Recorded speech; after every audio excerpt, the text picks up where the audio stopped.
Welcome back, everyone, to the Hearthstone Grandmasters for Europe. This is the playoffs, and now we head to the elimination stage. Every single game after our first one, a player gets sent home, and this is the point of no return. Either Thijs or Kolento will continue to play on for their livelihoods in the European playoff bracket. My name is Frode, and I'm joined by A-Bar, Alex Barhorst, and this looks like we're going to have a similar setup in terms of the picks and bans. It does. This head-to-head. I was scanning through both of these players' lineups myself just moments ago, looking for even marginal differences. They both have the same 4 archetypes of the Quest Druid, Highlander, Hunter, Quest Shaman, and Combo Priest. There are some differences. Kolento is rocking the Geppetto Joy Buzz in his Quest Druid, whereas Thijs has a Chef Nomi. There is a Houndmaster in Thijs' Hunter list, whereas there is not in Kolento's, but this is as close to a mirror match as you could possibly imagine for two players who, as far as I know, did not prepare together for the tournament. They did not, but they came to their conclusions. Both of them are very popular streamers in Hearthstone, Thijs being quite possibly the biggest streamer in Hearthstone currently. And it's been a pleasure to watch Thijs' ascension throughout the years. I've been casting him for 4 to 5 years competitively, and then all of a sudden he was snatched away from me by Grandmasters. I haven't casted a Thijs match since. But not today, A-Bar. I get to turn back time, as Kolento versus Thijs was a matchup I casted a lot back in 2015. And we'll have the pleasure once again. Now, I know there's a lot of memes out there. There's a lot of people out there on the internet that love to say, Thijs versus Kolento. Don't you mean Kolento versus Kolento? Yes, I do. Let's go to game number 1 here. Hunter versus the Priest. Shimmerfly on turn 1 seems like a foregone conclusion, but Subject 9 ends up being a really important card in most Hunter matchups. The question is it too late? Sometimes, as the Hunter player, I prefer even having the secrets just to play on curve, to disrupt their plays. And all of them throw quite a wrench into Priest plans. Freezing Trap, Pressure Play, or even just Snipe can sometimes do the trick to stop their early game tempo. I would throw Rat Trap in there as well, actually. It's surprisingly effective against the Priest, especially when it's not the first secret that is typically on the Priest player's mind, as they are factoring in spells like the Pressure Plate and the Snipe. But wow, that hand from Thijs, we are lacking early game plays, but if Thijs can get 1 minion to stick, it might be over from there, Dan. Yeah, this is the point of time where you kind of wish that you just had some minion on the board, anything, even if it's just like a beaming sidekick, because you could turn it into a giant threat that Hunter has to deal with. But even then, Hunter has the answer, right? Hunter has Deadly Shot, and that is just one of the many tools that this class utilizes to keep the Priest in check. Now, statistically, based on the data of the win rates in these two decks head-to-head, this is Hunter favored. The Hunter secured 9 wins in the matchup versus 5 by the Priest. A lot of players, I think, would argue against that, saying that the Combo Priest is still favored in the matchup despite the data. There are certainly a lot of Priest loyalists, and rightfully so, who claim that this deck simply has no unfavored matchups. Sample size certainly isn't large enough to say definitively one way or the other, but part of the reason I think that the Hunter has so much game in this matchup is that the Hunter's removal spells, such as the Deadly Shot you mentioned, aren't reliant on the size of the opponent's minions. So regardless of how large the Priest buffs their minions up to, there's a lot of unconditional removal in the Highlander Hunter deck list. Yep, Deadly Shot being one of them. Another way you can just have that removal, play minions on the board, challenge anything that comes out. In this case, Thijs with High Priest Ahmet means that it'll pretty much just die on board with the Snipe.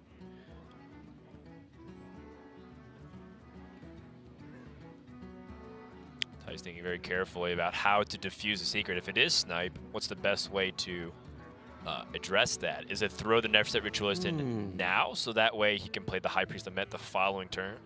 He does have the option of potentially drawing a 1-mana minion and then going for a High Priest Ahmet into that 1-mana minion the following turn. If he simply Neverset Ritualists and attempts to Power Word Shield it, it will accomplish a couple of goals here. Number 1, if that sticks on the board, then it creates a minion on the Priest side that isn't immediately cleared based on the amount of power that Kolento has on his board. Objective number 2 that it would do is check for pressure plate, which is important. I want to make sure that that is out of the way before I try and develop my Amit, because Amit is such a valuable minion. So right away, Thijs sees the snipe. He now has clarity, at least for the time being, as to what Kolento's array of secrets might be.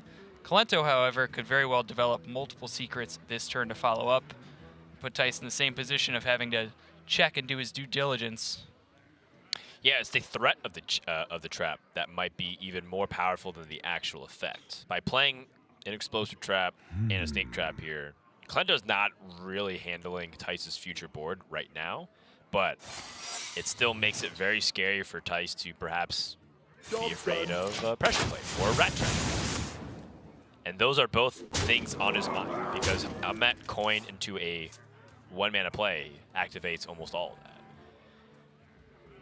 Never Ritualist would have liked to go down with the injured Tol'Vir, but now Tol'Vir is in the hand by itself.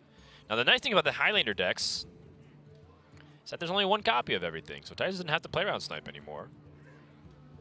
But what's the best way to go about developing this? And it's not like Kolento has been developing like crazy either. So Thijs does still have time to stall and relax. If he plays the injured Tol'Vir in hero power, he accomplishes something that you were trying to say last turn, which is put roadblocks in the way by having the minions survive on board, and then reacting to how your opponent's going to be able to play. But the Priest deck, in my opinion, operates the best when it's being proactive instead of reactive, because, quite frankly, there's not a lot of reactive cards in this deck. Thijs has a couple of options to achieve that same objective that I outlined in the previous turn. He could, as you just said, develop the injured Tol'Vir and follow that up with a hero power, spending all 4 of its mana, and developing a 2/5 that goes relatively unchecked. He could also cycle the Power Word Shield this turn, which would then check for the pressure plate yet again, because he does not know what the secret is from Kolento's side. It would also help him cycle through his deck a little bit further, because frankly, he just needs more minions to work with over the next couple turns. Well, this Animal Companion could be very important for Kolento. Could give him pressure options. Could give him nothing, really, if he gets a Misha. To my side. Gets a Huffer. A rare spot where Huffer feels somewhat suboptimal here. Another deadly shot. That's something that Thijs will not play around. And that could be critical. Because Deadly Shot is powerful in the matchup, but the concealed information of having the second Deadly Shot is almost worth more than the actual effect of the card itself. Yeah, now the second secret, again, it's not supposed to necessarily do anything directly. It's the idea that Thijs has to be very careful with everything he does. Now, with the Psychopomp, he does have options at his disposal now.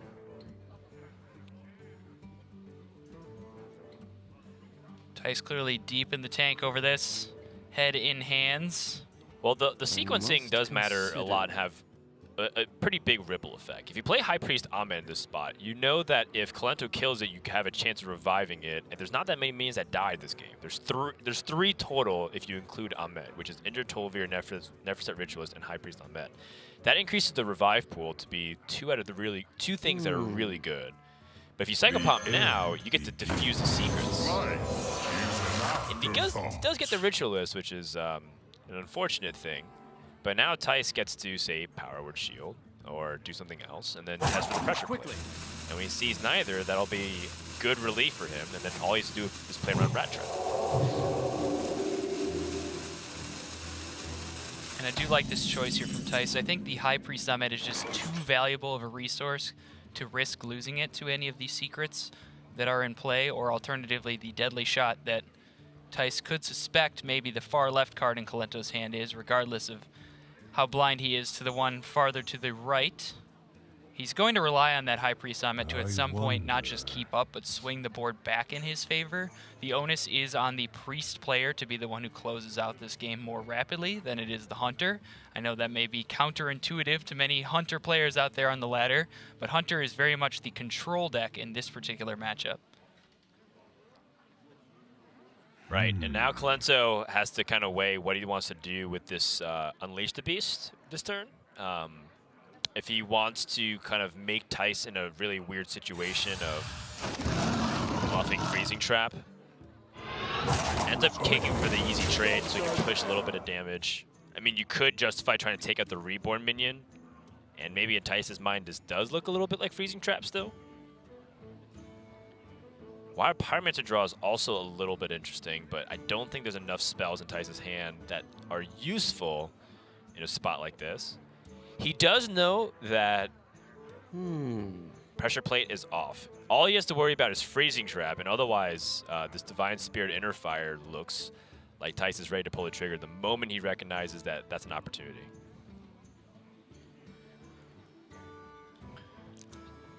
Trying to plan for a 2-turn setup here is where if Thijs were to simply ignore the threat of Pressure Plate altogether here and go Divine Spirit, Inner Fire, and attack for 20, even if that procced a Rat Trap from Kolento's side, that would leave Kolento with 14 power plus a hero power to make it 16 damage next turn, but the kicker there is the Explosive Trap.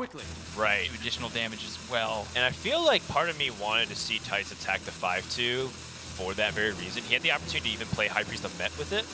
So if the 2-5 traded to the 5-2, it would have came back as a 2-7. I see a dark future. But Thijs instead opting to go for the Ahmed afterwards just to make sure the secret's good to go. And then with a 2-14, Kolento is heavily incentivized to deadly shot this if he doesn't have an opportunity to kill, which is right now looking like 2 damage off lethal.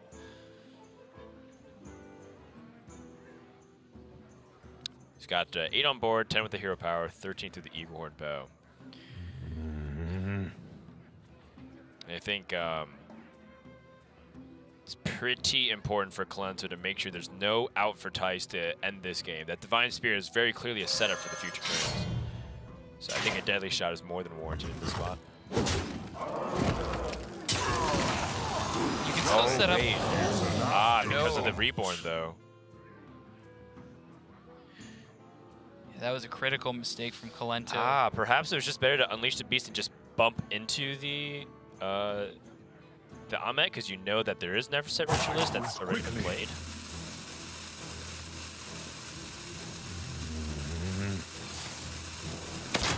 Oh, he gets it anyways. However, Thijs has attacked the face. Yeah. So he knows that there's no Freezing Trap.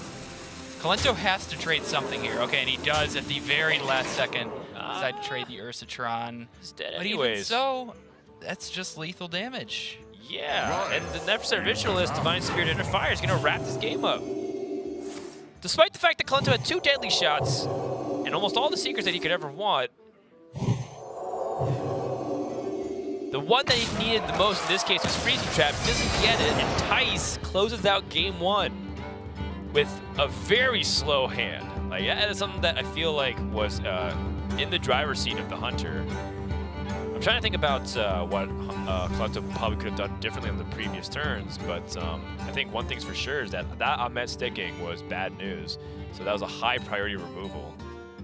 And because the way the revived work, right, he if he was going to pull a trigger on the deadly shot and knew that he was in 50-50, he needed to do it before the Ahmed made that Neverset Ritualist a 2-14. So he could have deadly shot first to start that turn, but in the event where he loses the 50-50 and hits the Neverset Ritualist, it still reborns into a 2-14. So I think optimally he perhaps could have made a couple of value bumps into the Amit to reduce the total health total on that minion, then took the deadly shot 50-50. He still wants to hit the Amit there, so it feels a little bit awkward to sequence your turn that way. But it at least mitigates the risk if he misses. And I guess it depends on the context of his hand as well. He had Rat Trap, a deadly shot, and those aren't cards that I think he felt really comfortable taking to the late stage of the game either. And also, small things as well, right? Like, what if Kolento pushed a little bit extra damage instead of sometimes developing secrets that sometimes didn't help him? And we saw that he was 2 damage off at one point, and he had forewent a couple of hero powers. That's the kind of stuff that you have to really weigh as the Hunter player. And I feel like, obviously the pan out, I completely understand Kolento's logic in terms of how he even got to that. Even to that mistake where we kind of came to the same spot, like, hold on, we may have sequenced this a little bit too quickly.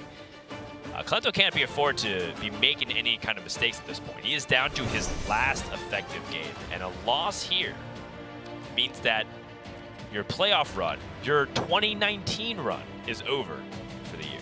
And both these players have both been to the World Championship twice, and they would love to be a third-time appearance at the Global Finals at BlizzCon 2019. Kolento's going to stick on the Priest, or he's going to switch to the Priest, rather. Thijs with the Quest Druid. This is a good chance for Kolento to strike back here. Even more importantly than all of the World Championship stakes that are on the line here, Dan, I told Sottle in the pre-show that I thought Kolento was going to be the one to advance today, the most likely one to advance today out of this group. You are correct. So far, he has not backed it up for me, and that's what I'm really concerned about right now. But yeah, this is a heavily favored matchup for the combo Priest. 74% in favor of the Priest over the course of the regular season of Grandmasters Season 2. That is one of the more polarized matchups you will see in competitive Hearthstone. And so his odds are good to take this to Game 3 here, but Thijs specifically is a player who has a lot of respect for this Quest Druid deck. He speaks very highly of it. We've seen him queue it and protect it in situations where I would consider it to be counterintuitive. If you tune into his stream at all, as thousands of people who are watching right now probably do, you will hear him speak very highly of Druid.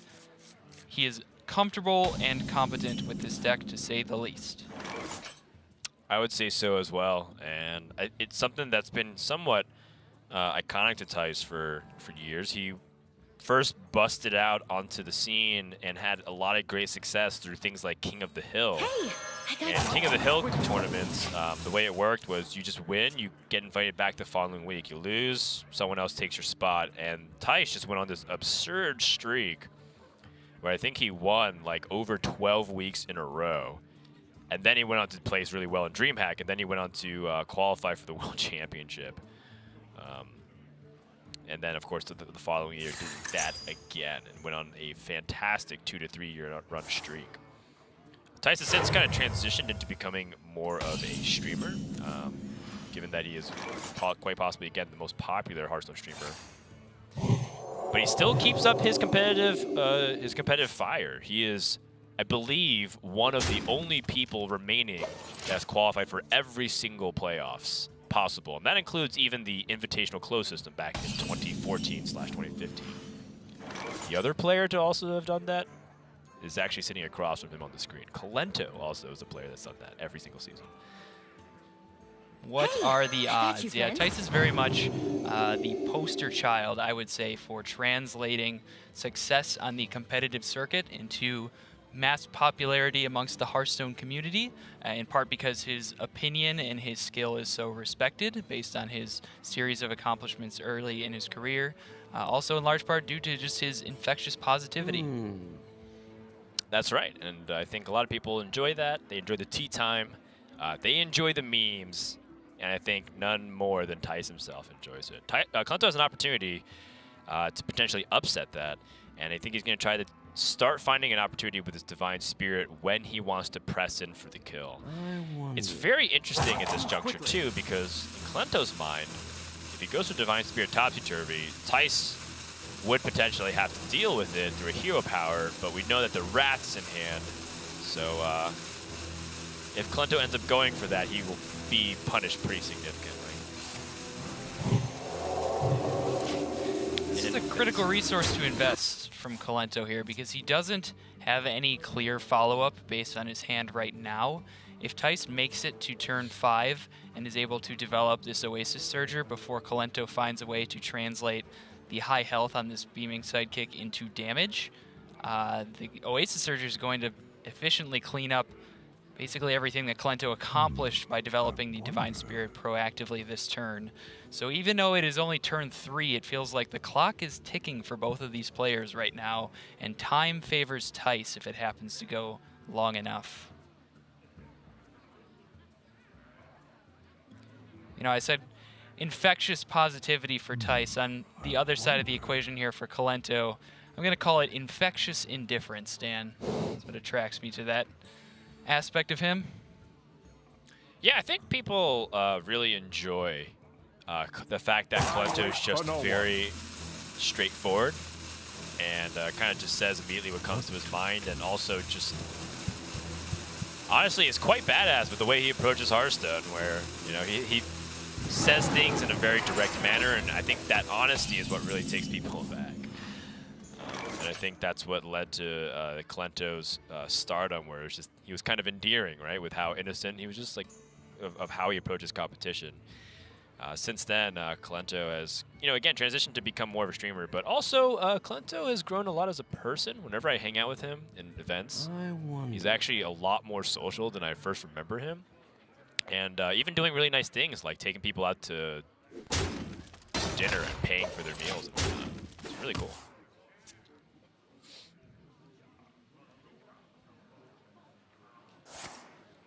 You wouldn't expect Kolento to be the leader of the social gatherings, right, in the Hearthstone event, but he is. I too recall meeting him in Amsterdam, and I was debating in my silence there about how many of those stories I wanted to share. And for everyone's benefit, I kept my mouth shut, but I will concur that he is more entertaining than you might originally guess. That is very cryptic, Ebar. I think we'll just leave it at that. Kolento is kind of stuck in an awkward spot. I think he's been waiting for an opportunity to perhaps drop this inner fire onto the 112, but has not really picked up anything. And this early game passivity is exactly what the Druid wants. Not looking good for Kolento so far. Yeah, this is exactly the dynamic that I set up. Thijs is now free to develop an Oasis Surger with very little power on the other side of the board. So the rush is going to get maximum value. Kolento had the option to hold on. Oh, wait. Never's that Ritualist. Yeah. Just in the nick of time. Barely. Barely just in time, but still not ideal, because if Kolento had a turn earlier, he'd be able to hit again. But, kind of like what you said. Must consider. Just in the nick of time. Better late than never. As crazy as it sounds, a 12-12 hitting Thijs in the face this turn really isn't the end of the world for him. 12 is a rather convenient breakpoint, in fact, where Thijs can Starfall the larger of the two beaming sidekicks and then trade one of these two Oasis Surgers into it for exactly 12 damage. That would also allow him to develop an Anubisat Defender that turn if he so chose. And I think that's why Kolento's hesitating whether or not he wants to go face or trade and just get a little bit more value off of this 12-12. Trading would put it to 9 life, which still makes Thijs want to trade with the Starfall. It does make it so that Wrath finishes it off, though. However, one thing he could do is also Topsy-Turvy.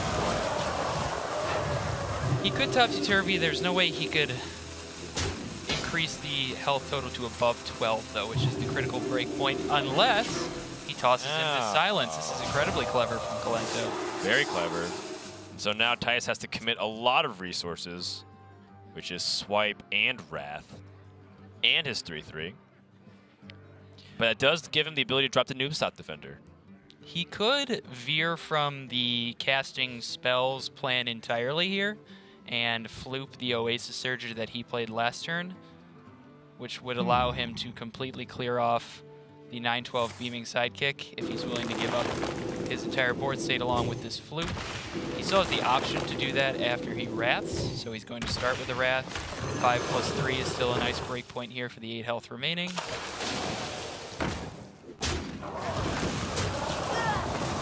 Yeah, but that's why Kolento was okay with dumping his hand. If that did end up happening, he did have Bonsomdi to draw a bunch of 1-mana minions. 2 Light Wardens, 2 Northshire Clerics. Job done. Poor Oasis Surgers. Not even necessarily needed right now. Thijs does have an opportunity to Starfall this and then play the Nubisat Defender, and then as a result can set up a Cenarius on the following turn. That's the first play that immediately stuck out to me. Even has the Crystal Merchant as an opportunity to just develop a little bit more onto the board. And I think Thijs sees that and wants to capitalize onto it. Makes sense sense to me. Maximum tempo. The development of the Crystal Merchant for no value is often, I take it back. I was not expecting this because I agreed with you. I liked the Scenarius setup for turn 8 that we had aligned. But Thijs is valuing the additional card over the ability to close the game more quickly. Right, and I think this is because Thijs recognizes that he still has a good play the following turn through an Oasis Surger or a swipe. And also recognizes that if the Scenarius push doesn't work, he kind of needs something else. So hopefully he can draw a couple cards to get past it. Also because Kolento needs a turn to set up, which is the Northshire Cleric turns, right? However, if Thijs lets Kolento get that setup, he might be going a little too slow. Because the idea is that if he did keep that Innervate, he would Innervate Scenarius after Kolento already set up, and then just trade into everything, and then Kolento's stranded. And in that world where he is forced to trade anyway, there isn't much value to buffing on turn 8 with the Scenarius because his minions, the Anubisat Defender and the Oasis Surger, are already large enough to value trade over the Cleric. Right. So veering seems perfectly reasonable. Seems like Kolento favoring just some card draw here. Just a little bit, not too much extended. Taking it slow. Finds High Priest Amit. I think that is something he is pretty happy with. And now Thijs has an opportunity to try and close in. He has Mind Control Tech, Oasis Surger. Massive board. Can also just not play the Mind Control Tech because the Scenarius is going to summon board presence anyways. But could be also a lethal setup here.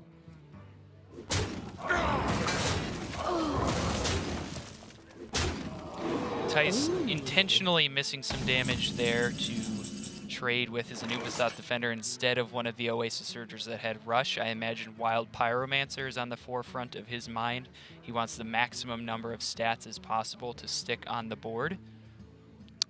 Yeah, now Kolento has to make a tough decision on how he wants to handle this. He did have a Taunt Minion die through the Psychopomp, but it looks... I mean, first of all, there's 19 power showing on board, so he has to deal with this board in some capacity. But the way to do that might be through a Northshire Cleric heal, and that would not be it.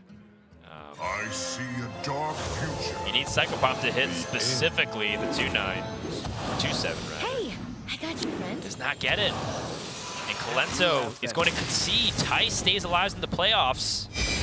And our first player that has dropped in the European bracket for Group B will be Kolento as Thijs advances to play for the final spot up against Casey. Yeah, I think I have officially joined the legion of casters who are guilty of the caster curse now, as I feel personally responsible for that quick 0-2 from Kolento after I talked him up so much, built up his Highlander Hunter deck, but today just wasn't his day. It wasn't. 0-2 to Casey, a 0-2 to Thijs. Is it because of his lineup? Is it because of other factors that we're not considering? Sometimes it just boils down to you play your best and you don't win, and that's not weakness. That's Hearthstone. And I feel like Kolento in this plot had a great season, 9-5, very consistent, able to get to the playoffs. Still one of the most historically legacy players in Hearthstone for a reason. I think we're going to see him come back again next year, all refreshed after a nice long break. Now, one of the most consistent players we have had in Europe Grandmasters over the course of the entire year, back-to-back playoff qualifications out of Kolento, is impressive in its own right. I think he has nothing to be ashamed of here. All right, 3 matches down and only 1 left to go here for the Europe region of the Hearthstone Grandmasters playoffs. When we return, Thijs versus Casey for the final spot in Championship Sunday. So stay tuned. We'll be right back.